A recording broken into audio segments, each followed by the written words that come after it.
Shalom. Shalom. Kembali lagi kita bertemu di Mukjizat Zaman Now.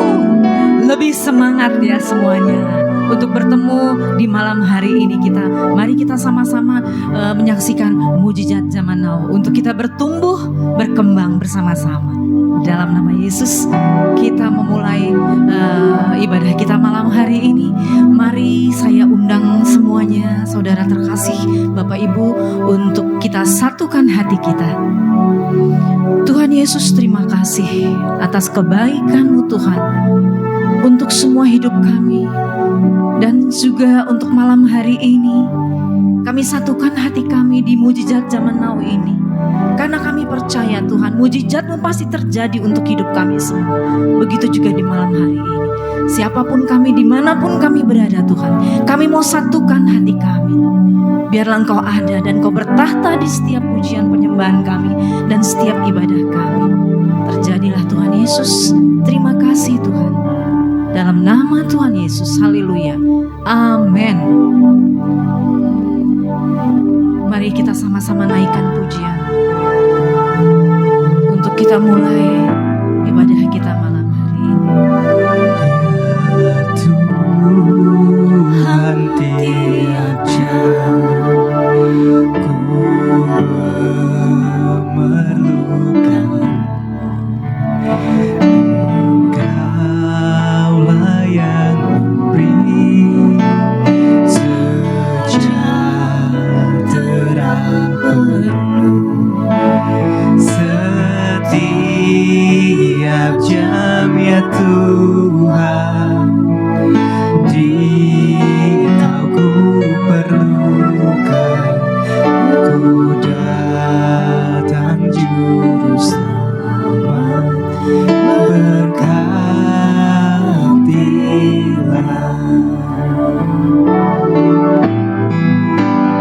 Ya Tuhan, tiap jam ku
sepanjang hidupku, kebenaran-Mu dan perkenanan-Mu mengikutiku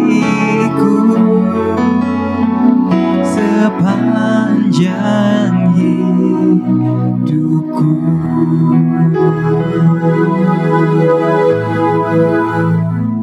Judul khotbah kita adalah Tuhan adalah Gembala. Apa judulnya Bapak Ibu? Tuhan adalah Gembala. Coba kita buka Mazmur 3 ayat 1 sampai dengan 6. Ini Mazmur yang terkenal. Ya, judul di atasnya adalah Mazmur Daud. Tetapi tidak semua ya Mazmur itu Daud yang nulis. Enggak. Ya, ada lagi yang lain seperti Salomo, Musa dan lain-lain. Ya, Bapak Ibu ya. Tapi yang mayoritas penulisnya adalah Daud. Ya, jadi seringkali kita Mazmur itu disebut juga Mazmur Daud. Tapi sebenarnya bukan Daud saja yang menulis kitab Mazmur. Oke, ya kita baca ayatnya Mazmur 3 ayat 1 sampai dengan 6. Mazmur Daud. Tuhan adalah gembalaku, takkan kekurangan aku. Ya. Ia membaringkan aku di padang yang berumput hijau. Ia membimbing aku ke air yang tenang. Stop dulu. Jadi dikatakan tadi Tuhan adalah gembala, kita tidak kekurangan, dan dibuktikan kita dibaringkan di padang berumput hijau. Itu makanan utamanya domba. Benar? Jadi kita juga tidak akan pernah kelaparan. Lanjut lagi, ia membimbing aku ke air yang tenang. Minum juga kita di jalan Tuhan. Amin. Ya, jadi saudara nggak akan kelaparan, tidak akan kehausan di dalam Tuhan. Lanjut lagi, ia menyegarkan jiwaku. Ia menuntun aku di jalan yang benar oleh karena namanya. Jiwaku juga, jiwa kita juga disegarkan. Artinya apa? Kebutuhan rohani kita juga dicukupkan oleh Tuhan. Amin. Jadi luar biasa, kebutuhan jasmani, kebutuhan rohani Tuhan akan sediakan bagi kita. Mantap. Ya. Sekalipun aku berjalan dalam lembah kekelaman. Nah, kalau bahasa Inggrisnya berjalan dalam bayang maut, the shadow of death. Lebih dahsyat lagi ya. Ya, kalau bahasa Indonesia akan diperhalus. Lembah kekelaman ya. Aku tidak takut bahaya sebab Engkau besertaku. Gadamu dan tongkatmu itulah yang menghibur aku. Saudara tahu apa fungsinya gada? Memukul musuh-musuh yang akan datang menyerang domba. Tongkat gunanya apa? Coba kembali lagi. Yang tadi, yang gada. Gadamu dan tongkatmu itulah yang menghibur aku. Gada itulah untuk memukul serigala, singa atau siapapun yang akan menyerang domba. Ya. Dan yang kedua adalah tongkat. Tongkat itu gunanya untuk apa? Untuk menarik domba jika dia masuk ke dalam lubang, jika masuk ke dalam jurang. Itulah sebabnya dalam Tuhan kita aman. Dari musuh, tenang, ada gada Tuhan. Untuk kita mengalami mara bahaya, tenang, tongkat Tuhan siap menarik kita dari jurang. Oke, Bapak Ibu ya. Makanya Daud berkata, aku terhibur. Lanjut ayat 5-nya. Engkau menyediakan hidangan bagiku di hadapan lawanku. Ini maknanya di dalam. Iya, maksudnya apa Pak? Maksudnya gini. Seringkali kita masalah selesai dulu, baru saya bisa tenang. Masalah selesai dulu, baru aku bisa sukacita. Sering gitu kan? Tapi Tuhan pada ayat ini ingin berkata, di tengah masalah kita bisa tetap sukacita. Nah, iya, jadi kita bisa makan enak di depan musuh kita. Ada musuh kita apa? Penyakit. Ada musuh kita resesi. Ada musuh kita orang jahat. Ada musuh kita. Tenang aja, kita bisa makan enak. Itu maknanya. Oke ya? Dalam kan? Iya kan? Sering kan orang kan? Masalah beres dulu, baru aku bisa makan enak. Gitu kan? Iya, sering kan? Iya. Saudara gak pernah bebas dari masalah. Iya. Kenapa? Karena hidup ini bermasalah. Dan luar biasa lagi. Tuhan akan selalu memakai masalah kita untuk memberkati kita, untuk menyatakan kuasa mujizat. Benar Bapak Ibu. Ketika bangsa Israel keluar dari Mesir, Anda tahu, ternyata Tuhan juga mengeluarkan juga bangsa Filistin dari Mesir. Cuma bangsa Filistin lewat lam Mediterania di atas, dan bangsa Israel di bawah, dan padang gurun. Kenapa Tuhan menuntut umat Israel dan padang gurun? Karena padang gurun itu padang masalah, kekeringan, kekurangan di situ. Tapi justru disitulah Tuhan bisa membuktikan Dia mampu memelihara umatnya di tengah kekeringan, di tengah padang gurun. Hal yang sama juga dengan kehidupan kita. Di tengah masalah kita, apapun kata dunia, apapun prediksi dunia, apapun ramalan dunia, saudara tetap tenang. Di padang gurun saja, bangsa Israel bisa dipelihara oleh Tuhan. Bisa dikeluarkan sungai dari gunung batu. Bisa diberi makan setiap hari, setiap pagi mana. Bisa diberi makan daging setiap sore. Bukan hal biasa kan? Iya, kita sekaya-kayanya kita mungkin nggak setiap hari makan daging. Iya, mengurangi apa? Kolesterol. Ya kan? Ini setiap hari, setiap sore mereka makan daging. Tuh, berarti apa? Burung puyuh itu kolesterol rendah, aman untuk kesehatan. Setiap hari dimakan, 40 tahun. Ya kan? Kalau kita terlalu banyak makan daging, bisa kolesterol tinggi kan? Daging merah maksudnya, bukan sapi gitu kan? Iya, tapi ini, berarti aman ya, burung puyuh. Berarti daging putih itu, daging puyuh. Ya kan? Ya, terus. Engkau menyediakan hidangan bagiku di hadapan lawanku. Engkau mengurapi kepalaku dengan minyak penuh, biar aku penuh melimpah. Ya, kebajikan dan kemurahan belaka akan mengikuti aku seumur hidupku. Artinya apa? Kebajikan dan kemurahan. Kita selalu memperoleh kemurahan dari Tuhan. Oke, dan kita alami dalam kehidupan kita, dalam kerjaan kita. Dan terus. Dan aku akan diam dalam rumah Tuhan sepanjang masa. Rumah Tuhan itu di mana? Di surga. Jadi kita dijadikan Tuhan, kita juga masuk surga. Amin. Ya, kalau kita menjadikan Tuhan adalah gembala kita dan kita domba-domba. Amin. Iya, luar biasa. Oke, ya. Jadi Tuhan menjamin kita tidak kekurangan. Kita diberikan di padang rumput hijau itu makanannya domba. Maka saudara juga tidak perlu khawatir kelaparan. Memimpi kita ke air yang tenang, kita juga tidak perlu kehausan. Oke ya. Bahkan Allah juga menjamin pakaian kita. Iya Bapak Ibu. Coba kita buka. Ini ada gambar ayat Matius 6 ayat 31 dan 32. Matius 6 ayat 31 dan 32. Nih, saya bacakan. 31 dulu. Sebab itu janganlah kamu khawatir dan berkata, apakah yang akan kami makan? Apakah yang akan kami minum? Apakah yang akan kami pakai? Terus lihat, di balik dari pernyataan ayat ini, itu menuju kepada kebutuhan laki-laki dan perempuan. Ya, saudara tahu, masalah kekhawatiran bagi laki-laki apa? Makan.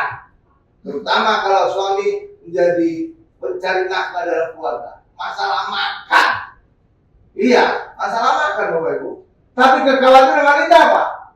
Pakaian, bukan makanan. Iya, kenapa? Karena wanita kadang-kadang mengurangi makan. Nggak khawatir. Coba lagi-lagi. Khawatirnya masalah makan minum. Benar Bapak Ibu? Iya masalah makan minum. Tapi kalau ibu-ibu, masalah khawatir pakaian. Iya, kadang-kadang kalau diajak pesta, cerita orang. Cerita saya, wah, diajak suaminya, ayo kita ke pesta. Teman saya nikahkan anaknya, mantu. Wah, pakaian nggak ada. Pakaian nggak ada. Udah satu lemari, iya kan? Iya, kalau udah satu lemari, sudah lemari pakaiannya, tapi tetap aja bilangin pakaian nggak ada.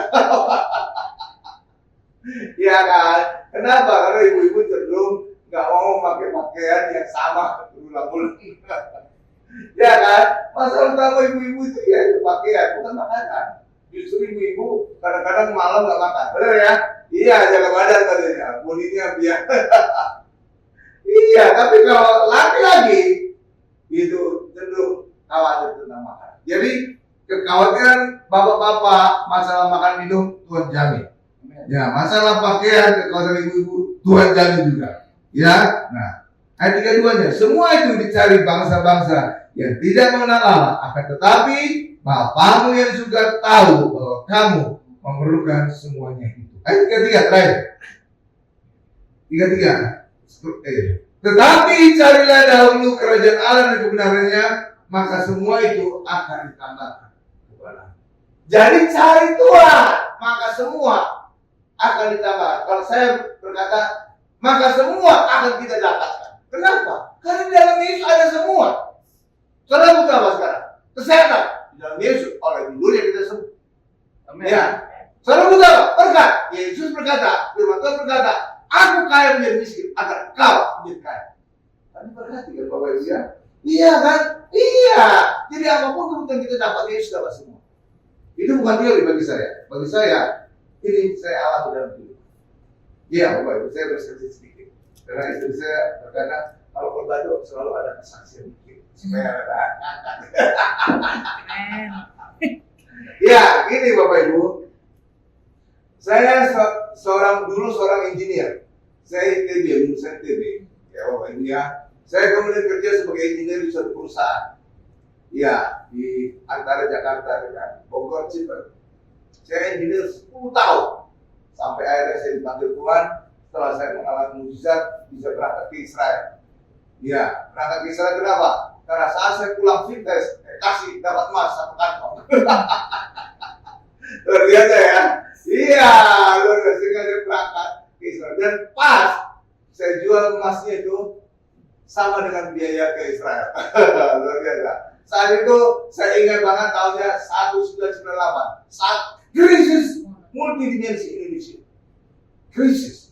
Orang itu pada nggak berani keluar negeri ya. Berapa krisis? Mereka nyimpan uang, takut ada apa-apa gitu ya. Iya, dan benar kata pepatah di gereja kali ya. Dunia krisis, dunia resesi, kita resepsi. Jadi dunia resesi, orang Kristen resepsi. Dan itu benar. Pada saat krisis multidimensional 1998, saya justru pergi ke Israel pertama kali. Dengan adanya mujizat. Dan itu yang mengubah hidup saya. Sehingga setelah pulang dari Israel, saya nggak berpindah lagi kerja. Saya resign, saya daftar ke gereja Tiberias, daftar terima Raji, langsung saya diangkat jadi sekretaris. Gereja terbesar di Jakarta. Iya Bapak Ibu, saya sekretaris beliau 12 tahun. Oh ya. Lama makanya ya saya tahu lah cara buat gereja, di mana gereja bagus, bagaimana gereja punya banyak cabang. Jadi sudah terbiasa, atur jadwal banyak gitu kan. Biasanya kalau gereja baru kan 1 jam ibadah aja kan. Ya kan? Kita kemarin waktu di Bekasi langsung 4 jam ibadah.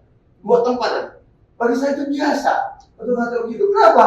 Dulu di gereja saya lama ada 50 pendeta, ada 50 tempat ibadah, dan setiap tempat ibadah ada 5 jam ibadah.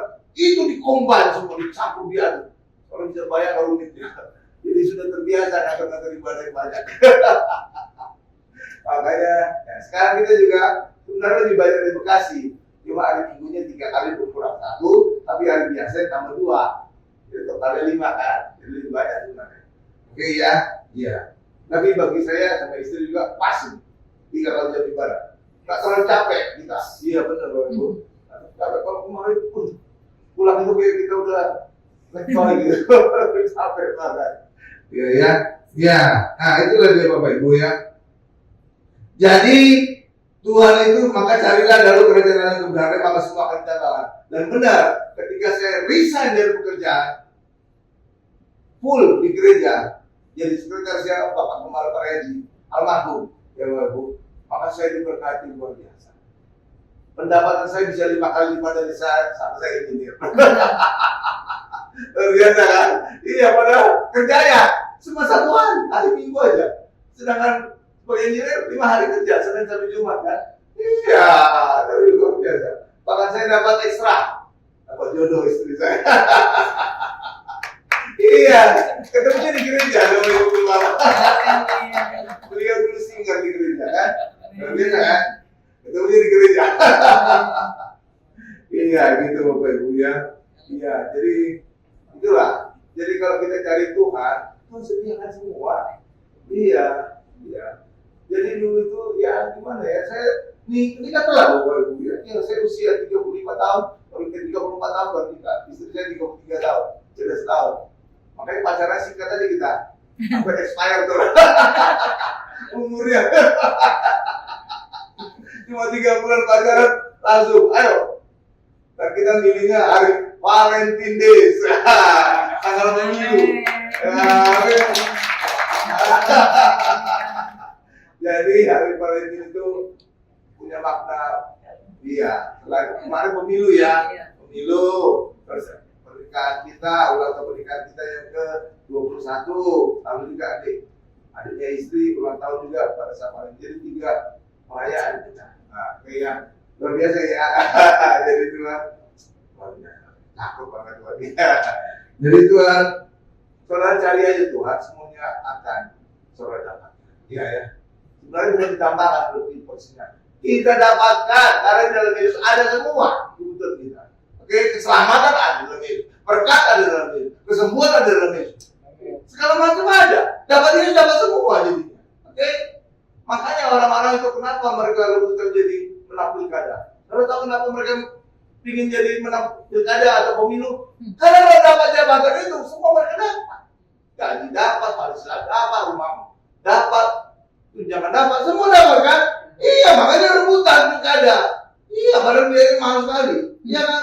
Apalagi kita dapat Tuhan, semua dapat. Biasa kan? Oh. Lanjut. Iya. Jadi sebagai gembala juga Tuhan menjamin kita masuk surga. Oke ya Bapak Ibu ya. Iya. Kalau Tuhan gembala kita pasti masuk surga. Iya. Bahkan juga Tuhan adalah perlindungan kita. Ini perlindungan itu saudara nggak boleh anggap enteng ya. Orang Israel pernah menganggap enteng perlindungan Tuhan. Itu dibuktikan di Israel. Tuhan Yesus pernah menangis orang Israel. Iya, Yerusalem, Yerusalem.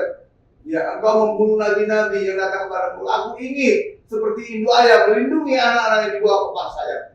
Dan di tempat Tuhan Yesus menangisi orang Israel, di situ telah berdiri sebuah gereja besar namanya Dominus Flevit. Itu bahasa Latin. Artinya Dominus itu Tuhan, Flevit nangis, Tuhan menangis.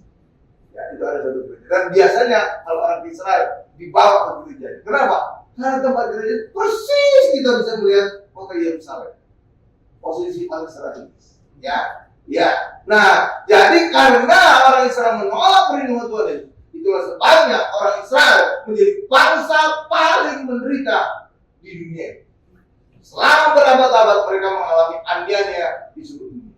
Dan puncaknya pada masa Hitler, Hitler membunuh orang Yahudi sebanyak 6 juta orang di kamar gas.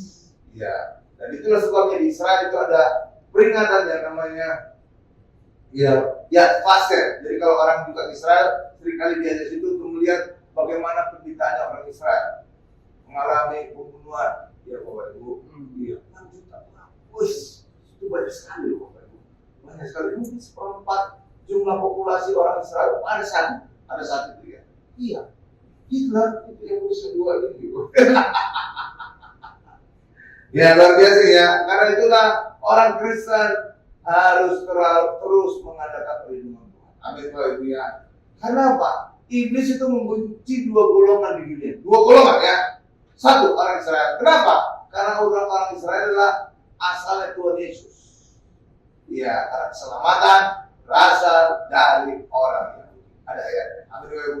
Yang kedua, yang dibenci iblis adalah orang Kristen. Kenapa orang Kristen dibenci oleh iblis? Karena orang Kristen adalah yang melakukan amanat agung Tuhan Yesus, memberitakan berita keselamatan.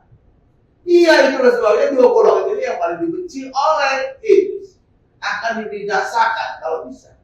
Orang Yahudi bisa mengalami aniaya. Kenapa? Karena mereka menolak perlindungan Tuhan Yesus. Tapi orang Kristen tidak mengalami. Kenapa? Orang Kristen mengandalkan Yesus sebagai perlindungan mereka.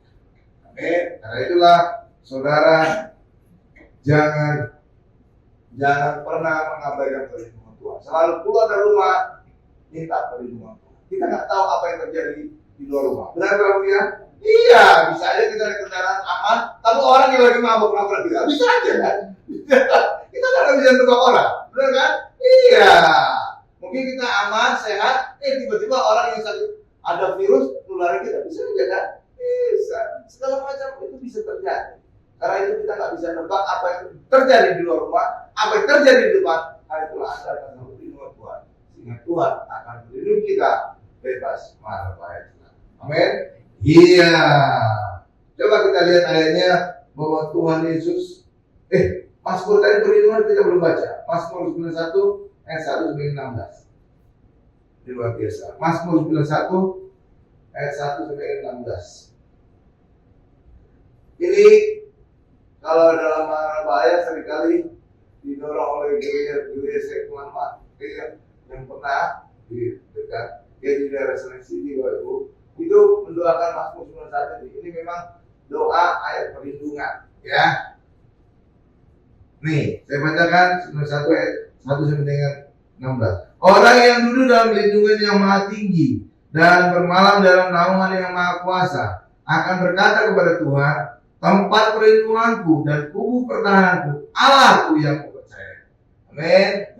Anda kan Tuhan terus. Sungguh dialah yang akan melepaskan engkau dari jerat penangkap burung, dari penyakit samparan busuk. Dengan kepatnya ia akan melindungi engkau. Di bawah sayapnya engkau akan berlindung. Kesetiaannya ialah perisai dan pagar tembok. Terus 5. Engkau tidak usah takut terhadap kedahsyatan malam,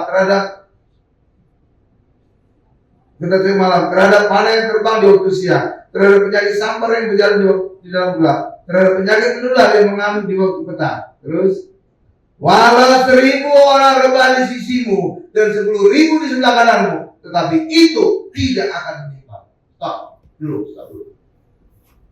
Ini bisa terjadi nggak Pak? Oh bisa.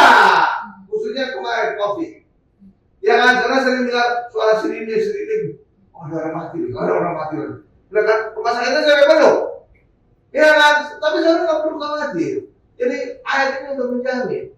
Ya, walau 1000 orang rebah di sisimu, artinya apa? Di sisi kita dekat itu terjadi. Tetangga kita, mungkin saudara kita, atau iya, artinya di sisi kita dekat itu terjadinya. Benar? Iya, dan 10.000 di sebelah kanan, itu kan lebih dekat lagi sebelah kanan kita. Tetapi itu tidak akan menimpa. Amin. Iya, karena itulah, Tuhan sudah menjamin kita dalam kondisi wabah sekalipun, saudara tetap tenang. Amin. Ya, dan itu pernah saya alami tahun 2005 pada saat Jakarta kebanjiran besar, di mana-mana banjir. Kalau saudara ingat itu ya, 2005. Ya, Tuhan menyelamatkan saya. Saat itu saya masih kos-kosan, anak kos saya. Nah, ya itulah. Pada saat kebanjiran 2005, saya diajak Bapak Gembala untuk nginap di rumahnya. 3 bulan Bapak Ibu. Jadi saya lah satu-satunya orang yang sekretarisnya beliau itu yang pernah tinggal serumah. Bahkan saya kan kalau mandi lama, sampai beliau nungguin saya mandi.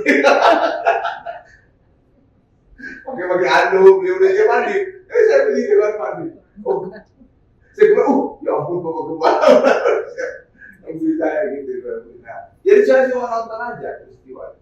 Bahkan juga pada saat COVID, ya sorry kalau di antara saudara yang punya keluarga yang meninggal, ya Bapak Ibu ya. Nah saat itu saya juga ketularan, tapi mujizatnya 2 hari langsung sembuh.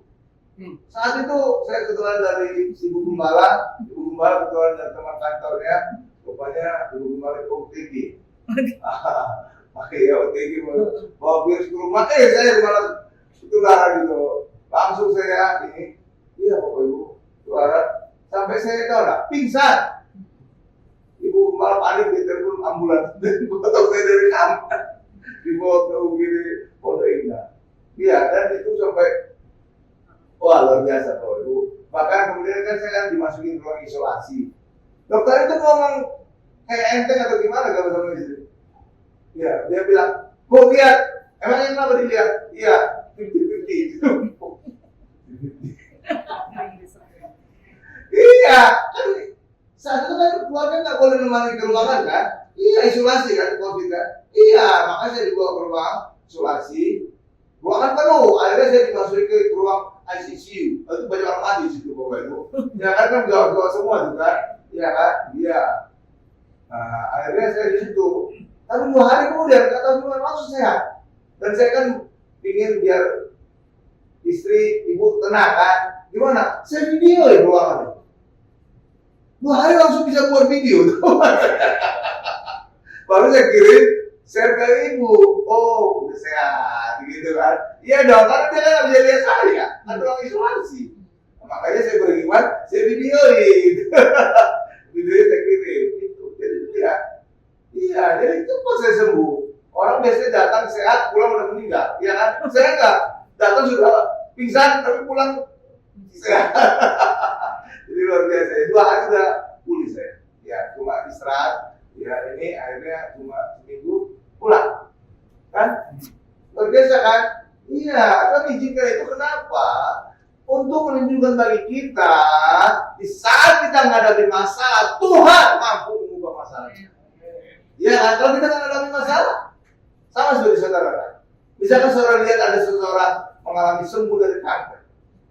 Ya, sembuh. Itu kan mujizat besar kan Bapak ya. Apalagi kalau udah kanker stadium 4, vonis mati, mungkin sebulan lagi mati. Terus dia sembuh. Itu kan mujizat besar. Tapi saudara jangan lihat dari mujizatnya, tapi di balik mujizat besar itu ada masalah besar sebelumnya. Lah iya dong. Ya kan, kalau seandainya cuma panu aja sembuh, itu bukan mujizat besar.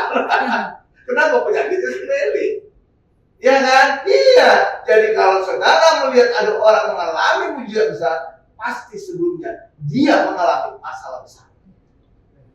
Iya, iya. Dan iya, itu Bapak Ibu. Karena itulah, saudara tenang aja. Karena justru di saat masalah seringkali Tuhan menunjukkan kuasa. Oke? Ya, contohnya bangsa Israel di padang gurun. Untuk Tuhan menunjukkan banyak mujizat. Demikian juga, saudara tahu enggak berapa mujizat yang terjadi di Mesir dilakukan oleh Musa? Hah? 10 kan? 10. Saudara tahu enggak bisa sampai 10? Karena Tuhan ada di balik itu. Di balik itu apa? Tuhan mengeraskan hatinya Firaun. Coba kalau seandainya hati Firaun tidak dikeraskan oleh Allah, satu mujizat langsung orang Israel suruh pergi. Benar kan? Nggak jadi ada 10 mujizat. Iya dong. Tapi karena Tuhan membuat Firaun itu keras kepala, maka Tuhan bisa mengulur-ulur waktu sehingga Tuhan bisa melakukan 10 mujizat. Iya kan? Itu. Jadi satu mujizat, kok bisa sampai saat terjadi 10 mujizat ya? Kenapa Firaun bersekolah? Itu ada yang berkata, aku akan mengeraskan hatinya Firaun agar aku akan menambah-nambahkan mujizat yang terjadi. Iya. Karena itu bagi kita, saudara tenang aja. Makanya Rasul Paulus berkata, bersukacitalah senantiasa. Bersukacitalah senantiasa. Padahal saat itu Paulus lagi di mana? Di penjara. Bagaimana mungkin orang di penjara berkata bersukacitalah senantiasa? Amin. Kenapa? Karena Paulus bisa melihat bahwa di balik masalah itu Tuhan bisa lakukan perkara besar dalam hidup. Ya kan? Iya. Karena itu juga bagi setiap kita. Apapun masalah kita, tenang aja. Tuhan izinkan kita menghadapi masalah karena itu menjadi kesempatan Tuhan untuk menyatakan kasih, kuasa, dan mujizatnya di dalam kita. Amin. Iya. Jadi sekarang kita bisa melihat masalah itu bukan dengan stres, tapi saudara bisa melihat dengan senyuman. Ada masalah. Sebentar lagi Tuhan akan melakukan mujizat bagi hidup. Gitu. Jadi saudara melihat masalah itu bukan lagi dalam kondisi stres. Oke, ya, tapi selalu saya punya, saudara punya pengharapan. Sebentar lagi Tuhan akan melakukan mujizat dalam kehidupan. Aku bebas dari masalah. Amin. Iya dong. Ya, luar biasa. Ya. Jadi Tuhan melindungi kita ya Bapak Ibu ya. Contohnya saat COVID juga. Dan juga ada lagi berkat di balik COVID itu. Walaupun memang menimbulkan banyak masalah, tapi COVID itu juga membuat apa? Orang semakin mengenal tentang online. Coba saudara bandingkan hidup saudara. Sebelum COVID, saudara berapa kali belanja lewat online? Mungkin jarang ya. Tapi setelah COVID, rajin banget saudara belanja di Tokopedia, di Gojek. Benar kan? Iya. Bahkan apa ibadah juga online kan, banyak kan, Zoom kan, ibadah Zoom. Lewat ibadah Zoom itu seluruh keluarga dulu, Bapak Ibu, Iya, ada orang Batak gitu. Saat Zoom itu mereka bisa ada ibadah marga. Jadi marga sesuatu itu mereka bisa link ke seluruh dunia. Ada di Amerika, ada di Australia, ada di Singapura. Mereka bisa ibadah bareng-bareng, bisa ketemu melihat muka. Oh gitu kan? Coba dulu nggak ada ibadah Zoom. Orang ibadahnya cuma di gereja, fisik, benar ya? Iya, tapi dengan adanya COVID, kita sekarang bisa ibadah online. Kantor juga menjadi online, benar kan? Sempatkan dulu kan kantor kan? Iya, kerja online. Ya, sekolah juga, sekolah online. Oke, luar biasa ya. Ya, kita lanjutkan lagi. Nah, malaikat-malaikat Tuhan diperintahkan untuk menjaga kita, ya Bapak Ibu. Tapi seringkali iblis itu bisa memelintir ayat, Bapak Ibu. Itulah sebabnya orang Kristen sebagian juga banyak baca ayat. Oke, dan saya terbeban untuk orang Kristen, jemaat Modern Church untuk mengerti ayat. Makanya saya khotbah berurutan dari Kejadian, Keluaran, Imamat sampai Wahyu. Jadi kalau saudara berat baca Alkitab dari Kejadian sampai Wahyu, saudara dengerin aja khotbah saya. Itu sudah berurutan dari Kejadian, Keluaran. Dan kesimpulan yang luar biasa, Tuhan Yesus. Jadi nggak ada yang lain. Iya, Bapak Ibu. Jadi saudara, itu saya membantu supaya jemaat bisa membaca Alkitab, seluruh Alkitab. Iya. Dulu kan orang sering berkata, oh saya sudah baca Alkitab satu buku Alkitab Kejadian Wahyu, kan? Kita kadang-kadang minder. Saya baca gitu, saya baca satu pasal aja dengan itu. Iya kan? Nah, sekarang saudara tenang aja, dengerin di video di YouTube.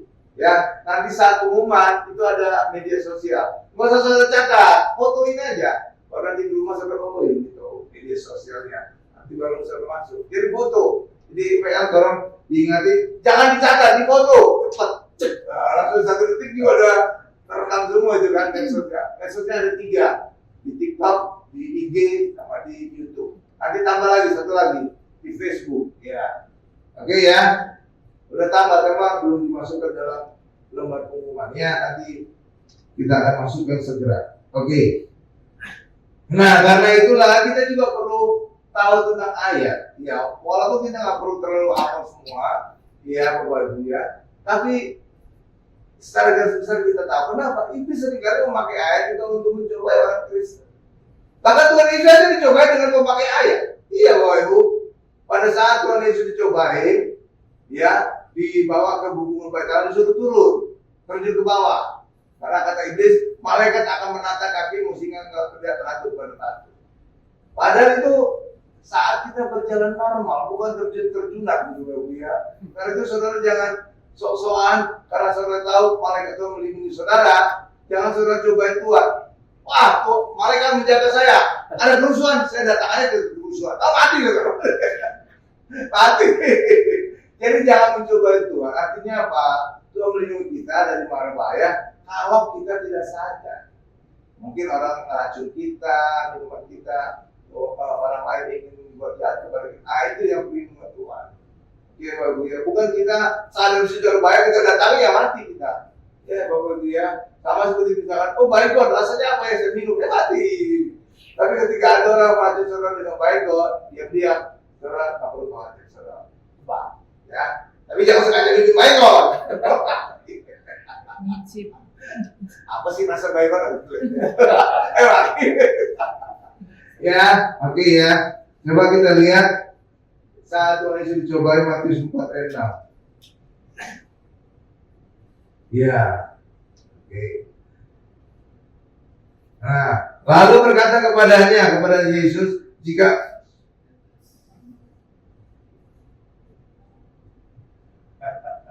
putri, lalu berkata kepada Yesus, jika engkau anak Allah, jatuhkanlah dirimu ke bawah, sebab ada tertulis mengenai engkau, ia akan memerintahkan malaikat-malaikatnya, dan mereka akan menantang engkau di atas tangannya, supaya kakimu jangan terjatuh kepada batu. Iya, gitu Bapak. Jadi itu memang ada malaikat menjaga, tapi Tuhan Yesus juga tahu, jangan mencobai Allah. Oke, saudara juga gitu. Kalau saudara tahu di depan ada kerusuhan, saudara menghindar, jangan lewat situ, putar jalan lain, ya. Iya, jadi perlindungan Tuhan itu ketika saudara tidak sadar, tidak sengaja. Oke ya, dan Tuhan akan menunjuk saudara. Oke, ya, Bapak Ibu ya. Ya, sekarang kita lihat berkat Tuhan dalam kuat. Coba Mazmur 107 ayat 1 dengan 2. Luar biasa Bapak Ibu. Saya senang gitu Bapak Ibu ya. Mengkhotbahkan berurutannya susah loh Bapak Ibu. Iya, biasanya pendeta kan mencolok. Nah, saya sekarang mulai didirikan gereja ini, saya sudah disiplинkan untuk mengkhotbahkan secara berurutan. Kenapa? Karena saya juga peduli kepada jemaat yang ingin membaca Alkitab secara berurutan. Tapi mereka nggak perlu membacanya secara ini. Saya bacain, baru saya khotbahin, jemaat yang dengerin aja. Iya enak ya. Karena yang baca Alkitab itu, apalagi begini lama, Yesaya, Yeremia, Yesaya terus itu ya, pening kepala. Benar baru. Kenapa?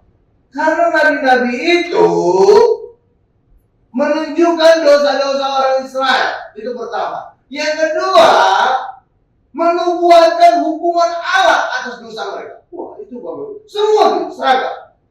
Saya, Yeremia, semua itu sampai Meleaki gitu. Sama. Jadi kita ada pening juga.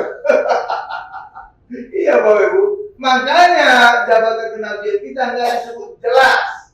Yang jelas disebut adalah jabatan raja dan imam kita. Makanya kita disebut imamat yang rajani, imam dan raja. Padahal ada jabatan yang ketiga, kita nabi.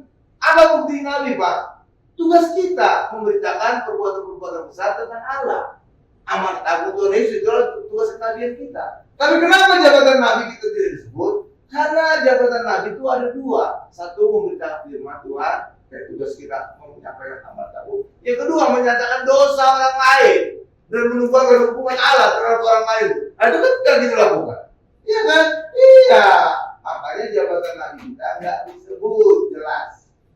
Oke Bapak Ibu ya, karena jabatan nabi tugasnya satu memberitakan firman, yang kedua menunjukkan dosa umat dan membuatkan hukuman Allah atas mereka. Kan? Iya, itu tugas kita nggak kita lakukan itu, hanya menyampaikan firman. Oke? Iya, makanya jabatan nabi kita nggak disebutkan. Padahal sebenarnya kita punya jabatan ketiga adalah kenabian. Iya Bapak Ibu ya. Nah, sekarang kita masuk ke Mazmur 107 ayat 1 dan 2.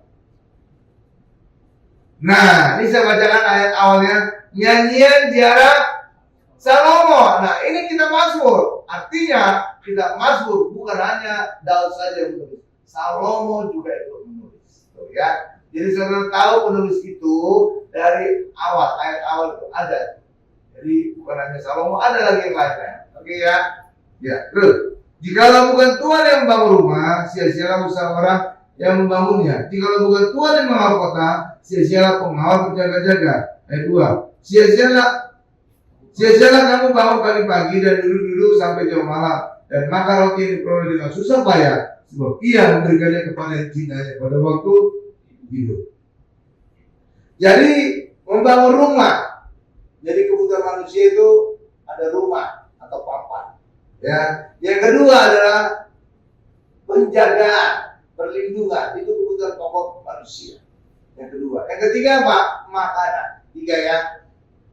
Ya, rumah atau papan, makanan dan perlindungan dan makanan. Kalau manusia Indonesia ditanya apa kebutuhan pokok, tiga biasanya. Sandang, pangan dan papan. Ya kan? Ya kan? Sandang ya pakaian, pangan ya makanan, minuman, papan adalah rumah. Nah, tapi kok Allah kok bukan tiga ini? Karena itu nggak ada sandang kan? Sandangnya nggak ada. Kenapa? Karena Tuhan tahu manusia tidak selalu butuh pakaian, sandang. Contohnya di daerah pedalaman itu minim sekali pakaian. Ya kan? Ya kan, di kepulauan terluar kita kan? Ya iya. Jadi Tuhan tahu mana yang sebenarnya kebutuhan pokok manusia. Tapi saudara lihat, suku terasing sekalipun pasti perlu rumah. Mereka punya rumah, walaupun rumahnya kadang-kadang dibuat, benar kan? Yang kedua, mereka perlindungan. Buktinya apa? Mereka selalu megang senjata, perlindungan terhadap hewan-hewan buas. Benar? Yang ketiga, pasti mereka selalu makan. Ya kan, makannya macam-macam kan? Iya. Jadi sebenarnya kebutuhan pokok itu tiga, termasuk perlindungan. Sedangkan kita kan nggak menghitung perlindungan, sandang, pangan, dan papan. Gitu ya. Ternyata perlindungan itu adalah kebutuhan pokok kita yang utama juga. Iya, makanya orang Kristen juga jangan abaikan perlindungan Tuhan. Kenapa? Karena setan selalu akan menghancurkan kita. Karena setan adalah pencuri, pembunuh, dan binasa. Sebabnya kita perlu perlindungan Tuhan. Kalau tidak, kita mengalami seperti yang Ayub alami. Habis. Ya, kita tidak akan mengalaminya. Kenapa? Karena perlindungan Tuhan Yesus ada di dalam kehidupan kita. Amin. Jadi saudara kalau usah khawatir, saudara mengalami seperti Ayub, nggak perlu. Karena kita orang Kristen, perlindungan Tuhan akan dinyatakan dalam kehidupan kita. Amin. Terus lanjut. Akan sia-sia pengawal berjaga, ini mengawal keluarga. Tadi membangun rumah juga bisa bicara tentang keluarga, ya. Karena itulah keluarga itu pernikahan kita harus ada pihak ketiga. Tapi pihak ketiga itu bukan manusia, pihak ketiga itu adalah Tuhan. Ya, Tuhan selalu harus ada di dalam keluarga kita. Supaya apa? Supaya keluarga kita bisa tetap utuh. Ya, Bapak Ibu. Ya. Kalau saudara tidak mengandalkan Tuhan, maka ketika suami istri cekcok, itu butuh waktu yang lama. Iya, Bapak Ibu, ada dendam segala macam. Tapi ketika kita di dalam Tuhan, semalam juga bisa langsung berakhir. Langsung nangis-nangisan, langsung peluk-pelukan. Iya, Bapak Ibu. Iya kan? Iya, kalau nggak ada Tuhan gitu. Tapi kalau kita nggak ada Tuhan, bisa lama. Dendam lah, diri lah, nggak ngomong-ngomong lagi, segala macam kan. Iya. Tapi kalau kita nggak ada Tuhan, langsung kita ada lihat Tuhan, kasihnya luar biasa, kita langsung juga berdamai dengan pasangan kita. Langsung peluk-pelukan, langsung nangis-nangisan. Iya. Dalam sekejap, semalam juga bisa terjadi. Sama juga seperti anggur di perkawinan Kana. Itu kan masalah besar bagi keluarga. Bisa malu tuh kalau dari ada tamu gak kebagian anggur. Iya, tapi Tuhan membuat itu anggur dalam sekejap. Anggur itu padahal itu membuat itu lama loh. Benar. Nanam anggur itu bertahun-tahun. Metiknya, jadi cairannya, sari buah anggur. Terus difermentasi lagi, itu bisa tahu nggak? Bisa sehingga bisa menjadi anggur yang enak. Soalnya bisa lihat. Waktu tahu nggak dipersingkat Yesus hanya sekejap. Hal sama juga dengan keluarga kita.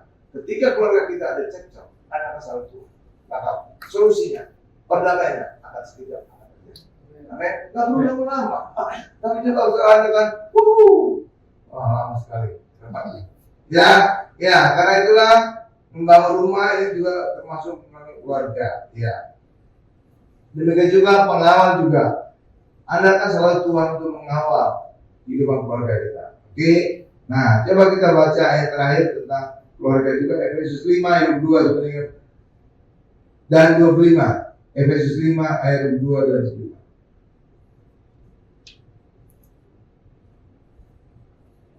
Efesus 5 ayat 22. Nih, saya bacakan ya. Ini khusus untuk istri. Jadi ada pada istri, ada nanti kepada suami. Oke ya. Hai istri, tunduklah. Oh bukan, tunduklah. Iya, itu bisa dampaknya luar biasa besar.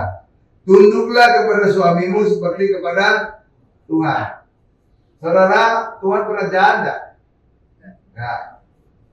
Tuhan pernah membuat saudara sakit hati enggak? Enggak. Jadi kalau istri tunduk kepada suami, itu unconditional. Jadi istri tidak boleh bilang, saya tunduk kepada suami kalau dia layak untuk saya tunduk. Kalau dia baik, kalau dia menghormati saya, nggak ada itu tulisan utama. Nggak ada kan? Jadi kita tunduk istri tunduk kepada suami unconditional, tanpa kondisi apapun. Saudara itu, karena kita tunduk kepada Tuhan, dia nggak pernah jahat, nggak pernah. Jadi kepada suami juga gitu. Karena itu ada kondisi nggak? Istri tunduk, nggak ada kan? Nggak ada kan? Nggak ada. Tapi kan orang kadang-kadang kan, saya tunduk kepada suami saya kalau dia layak, kalau dia pantas, kalau dia baik. Ini nggak ada ayat yang bilang gitu. Nah kan? Jadi dalam situasi apapun, istri harus tunduk kepada suami. Karena seperti kepada Tuhan. Tuhan kan nggak pernah jahat. Tuhan kan nggak pernah buat dia sakit hati, benar kan? Tapi itu bukan berarti suami jadi sewenang-wenang kepada istri. Enggak, ada ayat timbangannya. Jadi sepadan gitu Bapak ya. Sehingga Pak suami tidak sewenang-wenang kepada istri. Kita pun ada ayatnya ini yang mengunci suami. Ayat 25-nya, coba ayat 25-nya. Nah, ini dia. Hai suami, sekarang hai suami. Hai suami, kasihilah istrimu sebagaimana Kristus telah mengasihi jemaatnya dan telah menyerahkan dirinya baginya. Artinya apa? Siap mati. Yesus siap mati, berkorban bagi jemaat. Artinya suami juga harus siap korban bagi istrinya, bahkan sampai mati. Kalau sekedar suami makan perasaan gitu, aku masih kecil. Kecil. Karena apa? Ini dibandingkan dengan pengorbanan Yesus. Karena itu tuh, iya sampai mati. Jadi suami harus rela sampai mati mengasihi istri. Iya sama seperti saudara mengasihi anak pasti siap mati. Ya kan orang tua kan siap mati bagi anak kan. Iya kan. Kadang-kadang juga kalau anak sakit keras, oh Tuhan pindahkanlah penyakit anak kepada diriku. Nah, iya kan? Iya. Karena kita siap berkorban bagi anak kita. Iya, Bapak Ibu, iya. Dan relatif kita lebih dekat dengan anak kita dibandingkan dengan pasangan kita. Kenapa? Kalau bertanya, karena anak itu ada darah daging kita, ada bagian diri kita. Iya kan? Iya, benar Bapak Ibu. Makanya kalau orang tua nyium anak gitu Bapak Ibu ya, itu kayaknya enak banget. Saya senang banget nyium anak. Walaupun dia udah besar, udah risih ya, tapi saya ciumnya aja. Kenapa? Ketika dekat dengan anak itu rasanya ada bagian dari diri saya yang hilang sebelumnya, kayak kembali gitu. Iya, karena memang anak itu kan membawa darah daging kita kan. Jadi ketika dia dekat kayak saya merasa komplit gitu. Nyium itu kayak enak banget. Iya, nyium banget. Makanya coba saya udah perhatiin orang tua. Nyium anak itu bukan hanya itu sendiri, kita lama gitu. Kenapa? Karena merasa nyaman. Maka saya juga merasa nyaman ketika nyium tangan anak saya pengen tidur di tangan.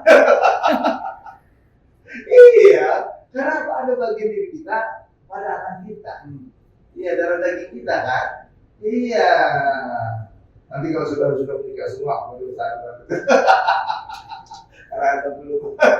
Iya, jadi gimana? Makanya kalau saya nyium orang lain, anaknya kecil lah, walaupun saya sayang gitu, seperti anaknya mbak saya gitu ya, saya gitu. Tapi saya merasa ada jarak gitu. Saya nggak akan ingin nyium. Harus yang ada hubungan darah dengan saya, baru saya merasa nyaman.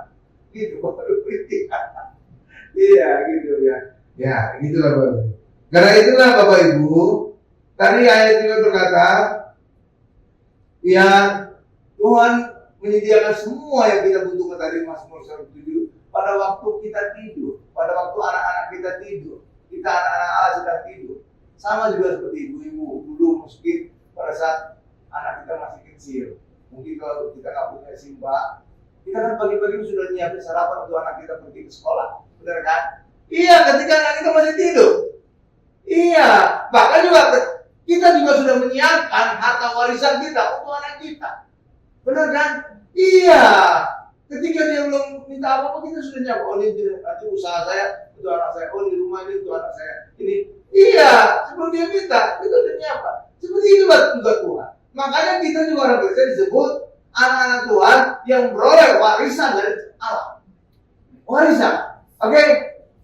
Iya, sama seperti saudara juga. Saudara pernah nggak memberikan warisan merencanakan warisan kepada pembantu saudara? Simpan saudara. Nggak pernah kan? Nggak pernah kan? Pernah nggak? Mbak, kamu sudah kerja 25 tahun, nanti saya wariskan rumah ini. Jarang-jarang ya, jarang ya. Tapi kalau anak tanpa dia minta juga kita siapkan, benar kan? Hal yang sama juga dengan kerajaan Allah. Allah itu Bapa kita anak-anaknya, maka Allah berkata akan memberikan kita warisan. Itulah sebabnya orang Kristen jangan suka menyebut hamba. Karena seorang menyebut hamba, seorang memutuskan warisan saudara. Iya, hamba seperti hamba Abraham, Ismail, Hagar itu diusir, nggak berhak berwarisan. Iya, begitu juga saudara kan. Warisan saudara serahkan kepada anak saudara, bukan kepada hamba saudara atau simpan saudara. Benar kan? Iya, walaupun dia sudah kerja 30 tahun, 20 tahun, nggak akan terdorong saudara untuk memberikan warisan. Benar kan? Iya, makanya orang Kristen juga jangan suka menyebut hamba, tapi disebut anak Allah yang dikasih. Kalau saudara anak, saudara berhak atas warisan Allah. Bahkan juga doa Bapa kami hanya bisa didoakan kalau orang Kristen menyebut dirinya anak Allah. Bapak kami yang di surga. Mana ada hamba menyebut Bapak kami di surga? Gak ada kan?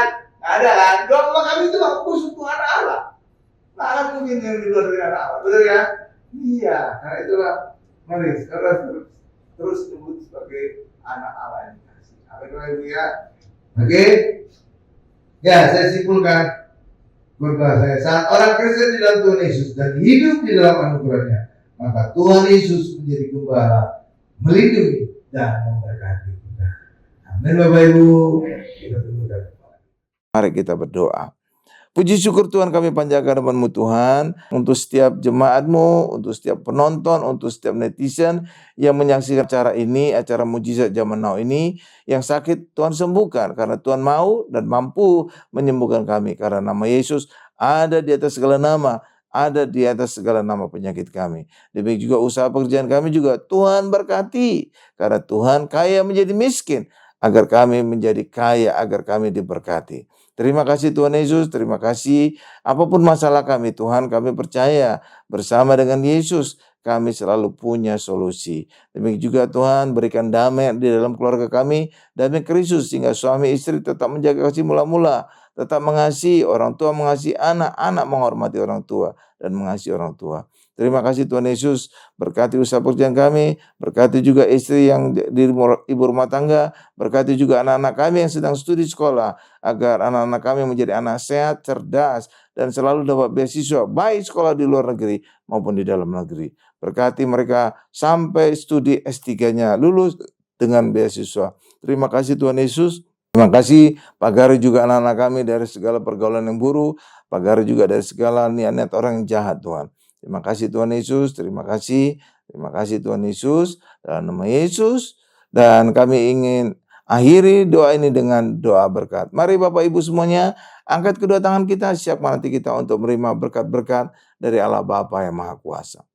Berkat dari Allah Bapa yang Maha Kuasa, kasih karunia dari Tuhan Yesus dan penyertaan Roh Kudus menyertai kami semua mulai hari ini sampai selama-lamanya. Haleluya, sama-sama kita berkata, amin. Baik Bapak Ibu semuanya, saudara terkasih, kita sudah menerima berkat mujizat Tuhan malam hari ini dan sudah terima kasih untuk yang bergabung pada malam hari ini. Bapak Ibu, jangan lupa kita bergabung terus di mujizat zaman now selanjutnya. Tuhan Yesus memberkati kita semua.